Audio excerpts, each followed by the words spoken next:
Bonjour. Hello. Hola. Marhaba bikoum. Sur le fil, Le podcast d'actu de l'AFP. des nouvelles choisies pour vous sur notre fil info. Elles arrivent directement du travail et s'élancent sur des pistes de danse pour se lâcher et s'amuser. La grande différence avec un after-work, c'est qu'il n'y a que des femmes. Ce concept de soirée non mixte entre mères importées d'Allemagne s'étend un peu partout en France. Âgées de 20 à 60 ans pour la plupart, beaucoup viennent en groupe d'amis. Pendant 3 heures, elles oublient travail, enfants, mari et se délestent de leur charge mentale. Leur credo, liberté et sororité. Mais ces soirées sont-elles vraiment féministes ? Je vous laisse décider. Suivez-moi, je vous emmène dans une de ces soirées à Paris avec mes collègues de l'AFP. Sur le fil.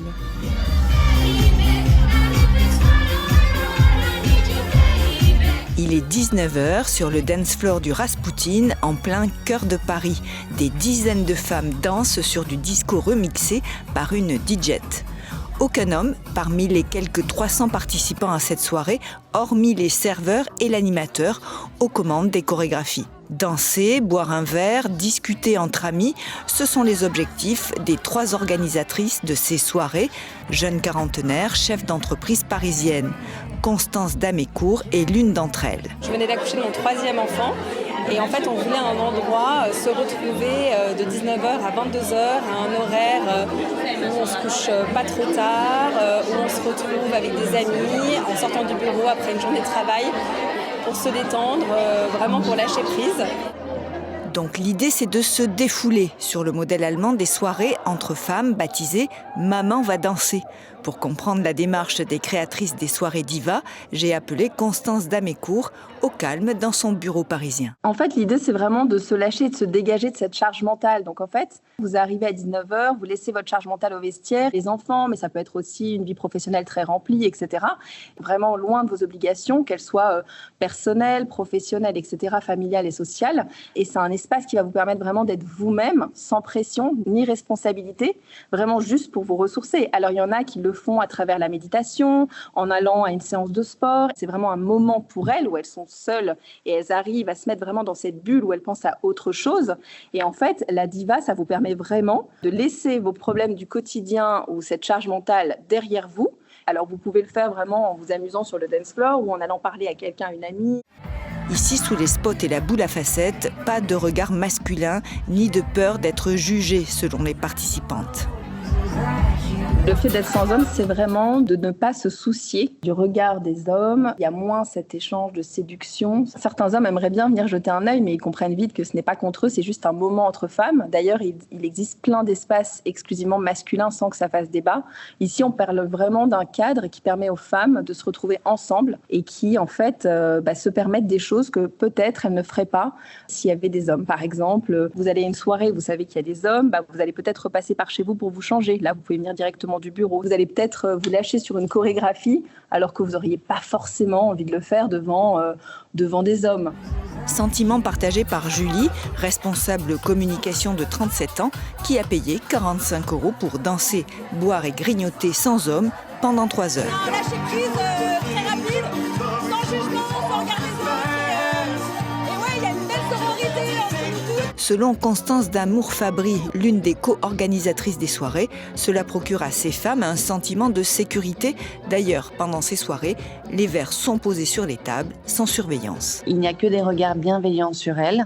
Et quand elles vont au bar, elles n'ont pas peur de ce qu'on leur serve. Il n'y a pas d'histoire de drogue ou de produits chimiques qui pourraient être versés dans leur verre. L'autre avantage de ces soirées, c'est qu'elles permettent aux femmes de rentrer tôt chez elles et de pouvoir le lendemain matin être opérationnelles en tant que mère de famille dès 7h du matin. C'est un argument auquel les maris sont sensibles, selon Lucie de Gourcuff, la 3e co-organisatrice.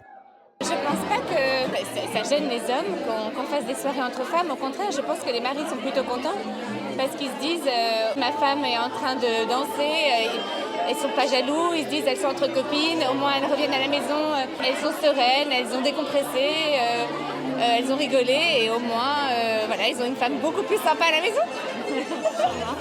Alors, ces soirées non mixtes sont-elles un moyen pour ces femmes de s'émanciper et de faire bouger la société ? Selon Johanna Cincinnatis-Abramovic, qui étudie les relations d'amitié entre femmes, elles peuvent être considérées comme une arme à double tranchant. Le problème de ces soirées soupapes, c'est le fait que ce ne soit que des soupapes. En fait, le risque, c'est d'y aller, de déverser pour ensuite se recharger et avoir la force d'y retourner le lendemain dès 7h du matin. Là où ce serait intéressant, ce serait que ce soit des espaces qui soient détonateurs, en fait, où les femmes se disent « Non mais attends, toi aussi tu vis ça, moi aussi, comment on pourrait faire pour que ça change ? Et qu'est-ce qu'on doit mettre en place avec nos conjoints ? Qu'est-ce qu'eux devraient mettre en place aussi pour nous alléger ?» Ce qu'espère l'autrice, c'est que ces soirées soient l'occasion de tisser des liens d'amitié ou professionnels, à l'image des boys clubs pratiqués depuis la nuit des temps par les hommes lorsqu'ils font des soirées foot entre eux, par exemple. Pour moi, tous les espaces qui sont exclusivement féminins sont bons à prendre. Parce que dans nos imaginaires collectifs, on a très peu de représentation de femmes en groupe. La solidarité, l'amitié entre femmes et la sororité, ce sont des valeurs très abstraites. Des réseaux de solidarité qui sont déjà très implantés, notamment en Amérique latine ou en Espagne. Et donc, c'est important de créer des endroits propices à ça. Parce que si ça se trouve, en fait, elles vont créer des liens entre deux chansons, rester en contact, et puis en fait, ces liens vont donner lieu à quelque chose d'encore plus créatif et d'encore plus important. De solidarité, d'inventivité, de créativité, de déployer des solutions pour les unes et pour les autres. Oui, c'est un point de départ. Merci de nous avoir écoutés. Je remercie Catherine Fedelestrac qui a mené l'enquête et Rahabika pour les sons de la soirée.